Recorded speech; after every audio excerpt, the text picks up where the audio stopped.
ndaluar sipas ligjit. Në një minutë, për një kurs filozofie në Greqi në 93-shin, në një kohë që ishte operacioni fshesa, nuk hyte njëri në Greqi.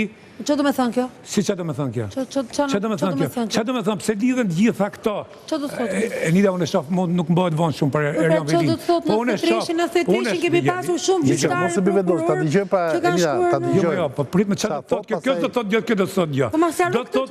Do të thotë kjo, që shërbimet e fqinjve tan, Rasti Belieri nuk erdhi kot, për të kriju gjitha turbullirët që krijoi, e majta italiane është kundër, sepse pavarësisht gjitha problemeve që ka Partia Socialiste e Brend, po në aspektin e marrëdhënieve ndërkombëtare është rrit dukshëm. Dakor, po çfarë lidhje ka kjo me prokurorin? Dhe kjo rritje dhe ky forcimi i Edi Ramës nuk i intereson fqinjet tanë. Do të thonë që zoti Dado tani na shon ka. Ta mbaroj Nita, se s'kam fol fare, ta mbaroj.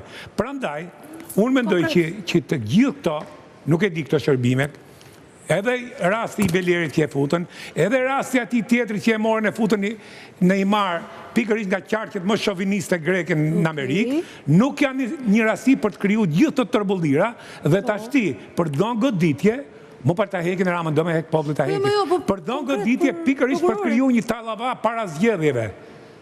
Do me thënë që kërë prokuror është përdorur nga forcat të huaj? Kjo është teza? Jo, teza është e Erjon Velis që a ishtë prokurori Saliut. Kjo është teza e... Jo, kjo të unë, më unë për e them, unë si e shafi qikë më gjërë.